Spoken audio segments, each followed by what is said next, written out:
یہ جو ہے نا سب جن کے نام لکھے ہیں ان سب کا ایک حدیث میں ذکر ملتا ہے، اسی ترتیب سے ملتا ہے، اسی ترتیب سے ملتا ہے جو ترتیب آپ کے سامنے لکھی ہے، پہلے بیٹا، پھر پوتا، پھر باپ، پھر دادا، پھر حقیقی بھائی، پھر اللہ بھائی، پھر بھتیجا، پھر اللہ بھتیجا، پھر چچا، پھر اللہ چچا، اور پھر حقیقی چچا زاد، پھر اللہ چچا زاد۔ یہ کزن ہے نا، تو کزن یہ وہ مرد ہے کہ جس میں اور میت میں عورت کا واسطہ نہ ہو، یہ تو فرسٹ کزن ہے نا، second cousin, third cousin, fourth cousin, جتنا بھی دور چلا جائے، 10ویں پشت پہ بھی چلا جائے، جب تک میت اور اس میں عورت کا واسطہ نہیں آئے گا اور وہ مرد ہوگا وہ اسبا ہوگا، اور یہ میں تفصیل سے بتا چکا ہوں۔ نہیں وہ اب جو سیکنڈ کزن ہوگا وہ آپ کسے کہیں گے سیکنڈ کزن؟ یہ فرسٹ کزن تو وہ ہے کہ جو آپ کا اور اس کا دادا مشترک ہے، اصل میں بھائی وہ ہوتا ہے کہ آپ کا اور اس کا باپ مشترک ہے یا ماں، ٹھیک ہے؟ تو فرسٹ کزن وہ ہوتا ہے کہ آپ کا اور اس کا دادا مشترک ہے، اور سیکنڈ کزن وہ ہے کہ آپ کا اور اس کا پردادا مشترک ہے، اور تھرڈ کزن وہ ہے کہ آپ کا اور اس کا پردادا کا اوپر والا جو باپ ہے نا، چوتھی پشت میں، وہ مشترک ہے۔ تو آپ نے کیا سوال کیا تھا؟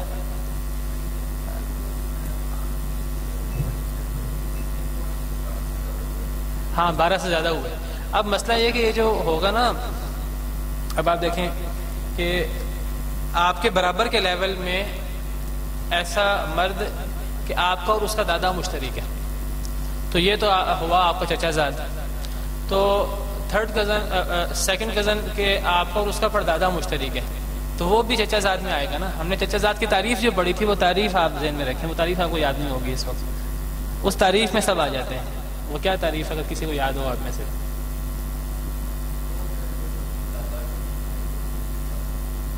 دادا کا بھائی بھی چچا ہوگا، یہ پڑھا تھا نا ہم نے تعریف یہ پڑھی تھی، چچا کی تعریف پڑھی تھی کہ میت کے باپ دادا تمام جد صحیح کے حقیقی بھائی یہ ہیں چچا، اور اللہ چچا کون تھے؟ میت کے باپ دادا اوپر تک جتنے بھی جد صحیح ہیں ان سب کے اللہ بھائی، تو یہ اللہ چچا ہیں، اور ان کی مذکر اولادیں جب تک عورت کا واسطہ نہ آئے یہ سب چچا زاد ہیں۔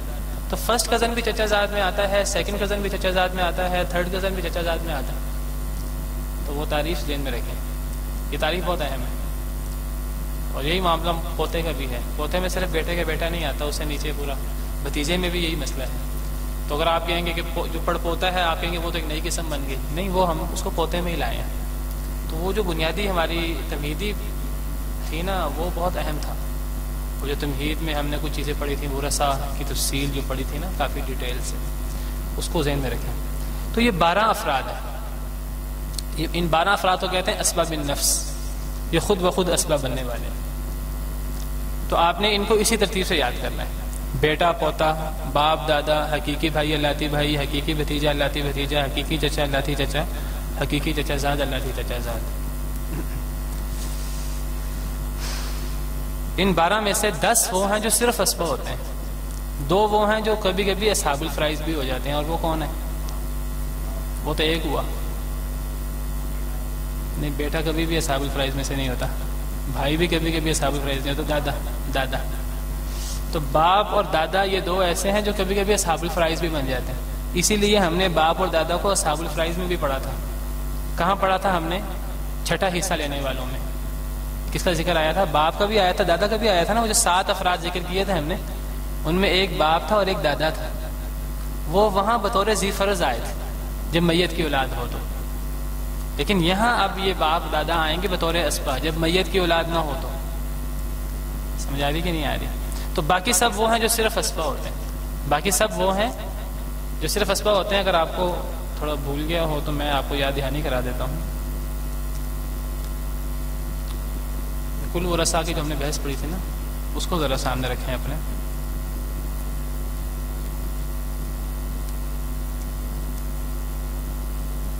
یہ ہم نے ان میں پڑھا تھا اصحاب الفرائض کتنے ہیں، اسبا کتنے ہیں، اور اصحاب الفرائض اور اسبا ملا کر کتنے ہیں۔ اب ان میں جو تمام مرد ہیں ان پہ ذرا غور کریں، ان میں سے صرف اسبا کون کون ہیں؟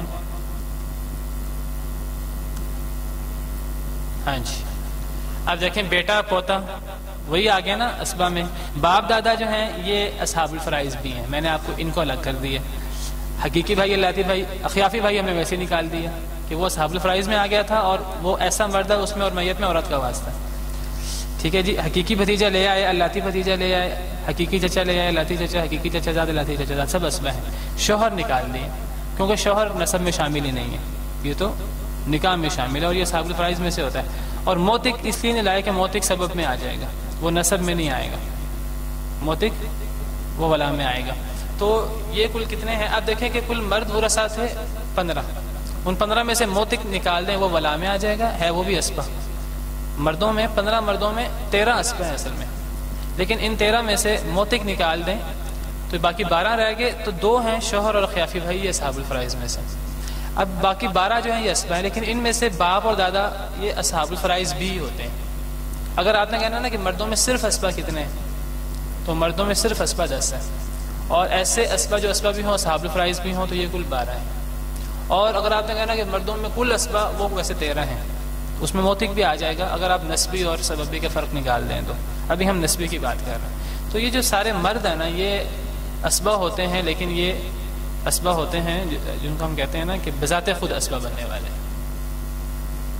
واضح ہو گیا جی. اب آگے ہے دوسری قسم اسبا نسبی کی, جو نسب کے ذریعے اسبا بنتے ہیں. اسبا بالغیر, ایک تھا اسبا بالنفس, خود بخود اسبا بننے والے. اسبا بالغیر کا مطلب کیا ہے؟ کسی غیر کی وجہ سے اسبا بننے والے. اسبا ساتھ غیر کے,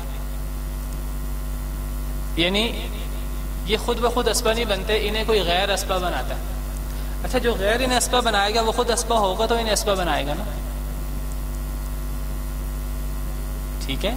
اور یہ خود کیا ہے؟ خود اسبا نہیں ہے لیکن انہیں غیر اسبا بنائے گا.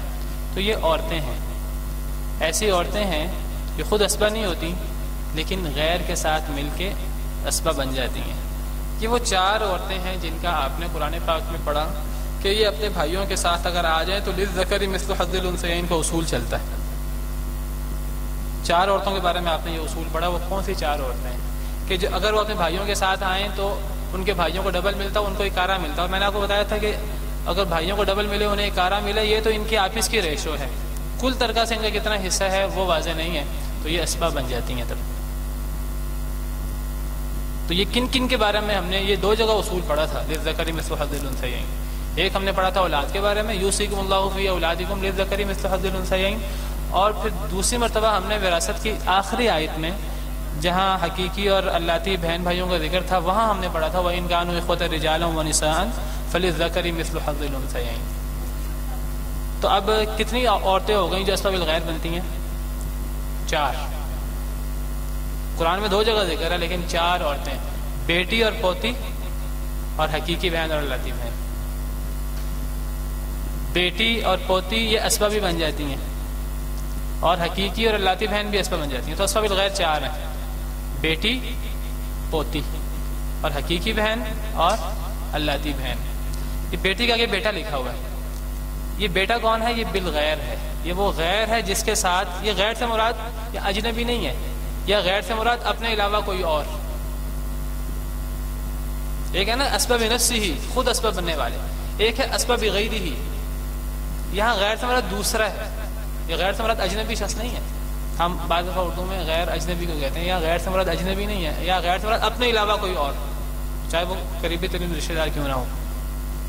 تو بیٹی اسبا بن جائے گی بیٹے کے ساتھ. غیر کا مطلب کوئی اور, اپنے علاوہ کوئی اور. آپ پچھلے لفظ سامنے رکھیں نا, اسباب نفس کا مطلب کیا تھا؟ تو اسباب الغیر جو خود بخود اسبا نہ بنے, جو کسی دوسرے کے ساتھ اسبا بنے. لیکن میں نے آپ کو بتا رہا ہوں کہ یہاں غیر سے مراد اجنبی نہیں ہے, یا غیر سے مراد قریبی رشتہ دار بھی ہو سکتا ہے. اب میت کی بیٹی میت کے بیٹے کے ساتھ, میت کے بیٹا کیا لگے گا؟ اس کا بھائی. تو میت کی بیٹی اپنے بھائی کے ساتھ اسبا بن جائے گی. اب بھائی غیر تو نہیں ہے, ایک اعتبار سے غیر نہیں ہے کہ وہ قریبی ہے, لیکن ایک اعتبار سے وہ غیر بھی ہے کہ جو بیٹی ہے اس کی جان الگ ہے اور اس کا جسم الگ ہے, اور جو بھائی ہے اس کی جان اور اس کا جسم اس کے سب خواہشات الگ ہیں. اس اعتبار سے غیر بھی ہے نا. یہاں غیر سے مراد ہے اپنے علاوہ کوئی اور, چاہے وہ رشتہ دار ہو, چاہے یہاں رشتہ دار مراد ہے. غیر سے مراد اپنی جان کے علاوہ کوئی اور شخص. جی جی جی کن کی؟ تو بیٹا بذات خود اسبہ ہے نا، اس کو اسبہ بننے کے لیے کسی دوسرے کی ضرورت نہیں ہے کہ جب پوتا ہوگا تو بیٹا اسبہ بنے گا، ایسی کوئی شرط نہیں ہے نا۔ بیٹا اکیلا ہو تو اسبہ ہے، بیٹی اکیلی ہو تو اسبہ نہیں بن سکتی۔ بیٹی اگر بیٹے کے ساتھ ہوگی تو اسبہ بنے گی، ورنہ نہیں بنے گی۔ تو کسی دوسرے کی ضرورت ہے اسبہ بننے کے لیے۔ تو بیٹی کے لیے جو غیر ہے، جو اس کو اسبہ بنائے گا، وہ صرف بیٹا ہے اور کوئی نہیں ہے۔ میں نے اس لیے ساتھ اصل میں یہ جو ہے نا اسباب الغیر، یہ 4 عورتیں ہیں جو اسبہ بنتی ہیں، لیکن یہ بنتی ہیں غیر کے ساتھ۔ وہ غیر کون ہے جو اسبہ بناتے ہیں؟ 4 عورتیں اصل میں 4 مردوں کے ساتھ اسبہ بنتی ہیں۔ بیٹی میت کے، اب دیکھیں بیٹی کس کے ساتھ بنتی ہے اسبہ؟ بیٹے کے ساتھ۔ اور پوتی کس کے ساتھ بنتی ہے؟ پوتے کے ساتھ۔ اب آپ نے ان کو خلط ملط نہیں کرنا، آپ نے یہ نہیں کہنا کہ بیٹی پوتے کے ساتھ اسبہ بن جائے گی۔ بات سمجھ آ رہی کہ نہیں آ رہی؟ بڑی اہم بات ہے یہ بھول جاتا ہے اکثر۔ بیٹی پوتے کے ساتھ نہیں بنے گی، بیٹی بیٹے کے ساتھ ہی بن سکتی ہے، اور پوتی پوتے کے ساتھ بن سکتی ہے، پوتی بیٹے کے ساتھ نہیں بن سکتی۔ اسی طرح یہ حقیقی بہن حقیقی بھائی کے ساتھ بنے گی، اور اللاتی بہن اللاتی بھائی کے ساتھ۔ یہاں آئیں گے مطلب اللاتی جگہ کم تھی تو اللاتی بہن اللاتی بھائی کے ساتھ۔ اب یہ نہیں کہ حقیقی بہن اور اللاتی بھائی جمع ہو جائیں تو یہ آپس میں اسبہ بن جائیں گے مل جل کر، نہیں۔ اللاتی بھائی الگ اسبہ ہوگا کیونکہ اسبہ بھی نفس بھی ہے۔ آپ یاد رکھیں یہ سب جو ہے نا اللاتی بھائی، حقیقی بھائی، پوتا، بیٹا، یہ سب خود اسبہ بھی نفس ہے۔ اگر یہ اکیلے ہوں تو یہ اکیلے اسبہ ہیں کیونکہ یہ پچھلی جو قسم تھی اس میں شامل تھے۔ لیکن یہ اپنے ساتھ اپنے جو لیول کی عورتیں ہیں ان کو بھی اسبہ بنا دیتے ہیں۔ یہ ان کے لیے یہ ایسے رشتہ دار ہیں جو اپنے ساتھ اپنی عورتوں کو بھی، جو ان کے برابر کی عورتیں ان کو بھی اسبہ بنا دیتے ہیں۔ تو اب اسباب الغیر میں کہوں کہ کون ہے، آپ کہیں کہ یہ بیٹا ہے یا پوتا، تو یہ بات غلط ہو جائے گی۔ بیٹا پوتا تو اسباب نفس میں شامل ہے۔ اسباب الغیر اصل میں ہے بیٹی، پوتی، حقیقی بہن، اللاتی بہن۔ اگر میں کہوں کہ ان اسباب الغیر کو اسبہ بنانے والا کون ہے، تو آپ کہیں گے بیٹی کو اسبہ بنانے والا بیٹا ہے، پوتی کو اسبہ بنانے والا پوتا ہے، حقیقی بہن کو اسبہ بنانے والا حقیقی بھائی ہے، اللاتی بہن کو اسبہ بنانے والا اللاتی بھائی ہے۔ یہاں تک سمجھ آ گئی؟ اس کی دلیل کیا ہے؟ اس کی دلیل میں نے آپ کو بتا دی ہے، للذکر مثل حظ الانثیین، جو قرآن میں 2 جگہ آتا ہے۔ اور وہاں میں نے آپ کو وہاں جلدی سمجھ نہیں آتی۔ کچھ لوگ کہتے ہیں جی یہ تو حصہ بیان ہو گیا کہ لڑکے کو ڈبل اور لڑکی کو اکارہ، یہ تو حصہ ہے۔ میں نے وضاحت کیا کی ہے کہ یہ حصہ نہیں ہے، یہ کل مال سے حصہ نہیں ہے، یہ تو آپس کی ریشو ہے، کل مال میں سے حصہ نہیں ہے یہ۔ تو یہ اسبہ والی صورت ہے کہ کل مال میں یہ وارث ہیں، اگر یہ ہوں، اگر دیگر اصحاب الفرائض کے ساتھ ہے تو باقی مال کے وارث بنیں گے، ان کے آپس کی ریشو یہ ہوگی۔ تو یہ اسبہ والی صورتحال ہے۔ تو یہ قرآن پاک کے نص سے یہ بات ثابت ہے ان 4 کے بارے میں، ٹھیک ہے جی۔ اچھا اس میں ایک بات اور تھوڑی سی سمجھنے والی ہے۔ میں یہ کہہ سکتا تھا بڑا مختصر انداز میں کہ 4 عورتیں ہیں، بیٹی، پوتی، حقیقی بہن اور اللاتی بہن، یہ سب عورتیں اپنے بھائیوں کے ساتھ اسبہ بن جائیں گی۔ یہ آسان جملہ نہیں تھا، بجائے اس کے کہ میں کہوں بیٹی بیٹے کے ساتھ، پوتی پوتے کے ساتھ، حقیقی بہن حقیقی بھائی کے ساتھ، اللاتی بہن اللاتی بھائی کے ساتھ۔ اگر میں اس کی بجائے ایک جملہ کہہ دوں کہ 4 عورتیں اسباب الغیر ہیں، بیٹی، پوتی، حقیقی بہن، اللاتی بہن، یہ 4 عورتیں اپنے اپنے بھائیوں کے ساتھ اسبہ بن جائیں گی، یہ جملہ زیادہ بہتر ہے کہ یہ زیادہ بہتر ہے؟ میری بات سمجھ آئی کہ نہیں آئی؟ جی جی کس میں؟ نہیں، اللاتی بہن اور اللاتی بہن کو کون اسبہ بنائے گا؟ اللاتی بھائی۔ وہ اللاتی بہن کا کیا لگے گا؟ سگا بھائی۔ تو وہ اللاتی، اب آپ کہیں گے پوتی پوتے کے ساتھ، تو پوتا پوتی کا تو بھائی لگے گا نا، کہ نہیں؟ تو اسی طرح حقیقی بہن حقیقی بھائی، بیٹی بیٹے کے ساتھ، وہ جو بیٹا ہے وہ بیٹی کا کیا لگا؟ وہ بھائی لگا اس کا۔ تو آسان نہیں ہے ہم یہ کہہ دیں کہ 4 عورتیں اپنے اپنے سگے بھائیوں کے ساتھ اسبہ بن جائیں گی۔ یہ آسان ہے کہ یہ آسان ہے کہ یہ 4 عورتیں اپنے اپنے بھائیوں کے ساتھ؟ یہ کہنے کو آسان ہے لیکن یہ غلط ہے۔ میں اصل میں اس غلطی کو واضح کرنا چاہتا ہوں آپ کے سامنے۔ میں نے اس لیے سوال رکھا، سوال اٹھانے سے بعض دفعہ ایک چیز واضح ہو جاتی ہے۔ یہ کہنے کو تو آسان ہے لیکن ہے غلط، اس لیے کہ یہ سب عورتیں صرف اپنے سگے بھائیوں کے ساتھ اسبہ نہیں بنتی، یہ سگے بھائیوں کے علاوہ کے ساتھ بھی اسبہ بن جاتی ہیں۔ مثال کے طور پر آپ کو میں مثال دیتا ہوں، میت کی پوتی اور میت کا پوتا،